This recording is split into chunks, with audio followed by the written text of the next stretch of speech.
এটা তো একটা রাজমিস্ত্রি লাগে না, এরা রাজমিস্ত্রি লাগেনি, রাজমিস্ত্রি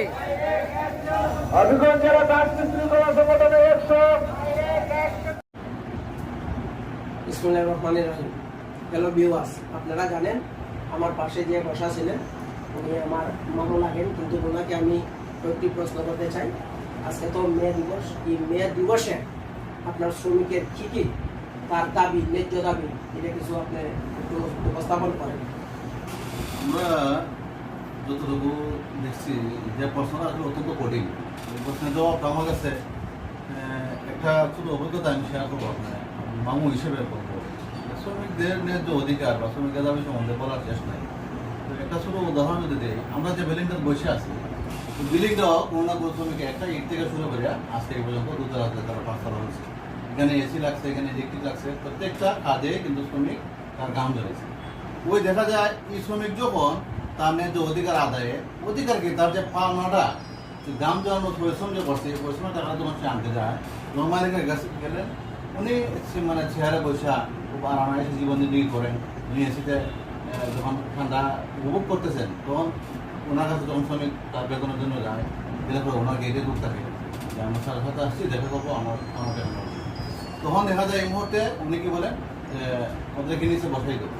অথচ উনি যে আজকে যে এসির বাতাস খেয়ে উনি ঠান্ডা বা এই অবশান্ত গরমের মধ্যে শান্ত হয়ে আছে, যে শ্রমিকের গাম জ্বালানোর পিছনে এই অবদানটা তারা না দিকে তারা ন্যায্য মরণ না দিয়া ওনারা কীভাবে বঞ্চিত হয়। এরকম মহরহ অনেক অনেক উদাহরণ পৃথিবীতে আছে। এটা তো বলে শেষ করে দেবো না মামা।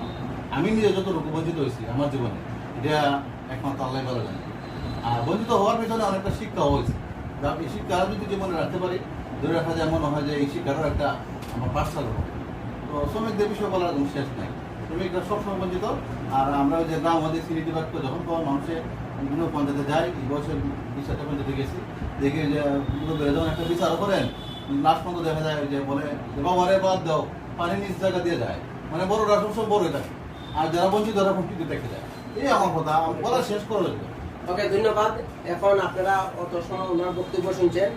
আমি গণপ্রজাতন্ত্রী বাংলাদেশ সরকার মাননীয় প্রধানমন্ত্রী জননেত্রী শেখ হাসিনাকে আমি দৃষ্টি আকর্ষণ করে বলছি, আপনারা জানেন আমি অনেক সাক্ষাৎকার কিন্তু নিয়েছি অনেক লোকের, কিন্তু আপনাদের নানা প্রাজা আজকে প্রায় 12 বছর তো কম হলো, কিন্তু তারাদের কোনো বিচার পাইল না, কোনো কিছু পায়নি। এটা কিন্তু আমার বিশেষ করে দাবিটা, শ্রমিক যারা যাতে তারা সুখে থাকে, শান্তিতে থাকে, এই আমার কাম্য। এখন আপনি কিছু বলবেন? এটা বলার শেষ নাই। আজকে এতটা দীর্ঘদিন হয়ে গেল, এটা তো একটা অদৃশ্য হাত আছে আমার মনে, যতটুকু বলা হয়।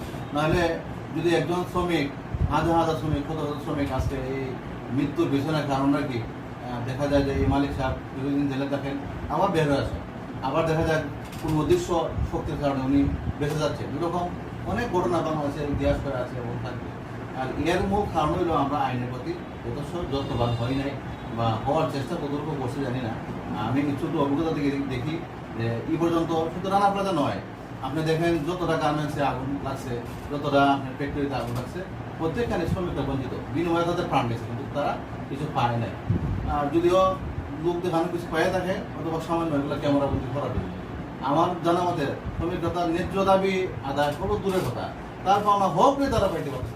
এই হক নিয়ে যুদ্ধ করতে শ্রমিকরা শেষ, এদিকে তারা গ্রাম ধরাইব, একদিকে টাকা পাওনার জন্য গিয়া বাড়িতে যেতে জুতার কাম শেষ, পায়ের কাম শেষ, গ্রাম তো ধরছে কাজে, এখন আবার জীবনটা শেষ। কেউ দেখা যায় যে পাওনা টাকা আনতে গিয়ে এক্সরে করে খবরটা গেছে, এরকম অবস্থা হয়। এটা অনেক উদাহরণ আছে আমার কাছে।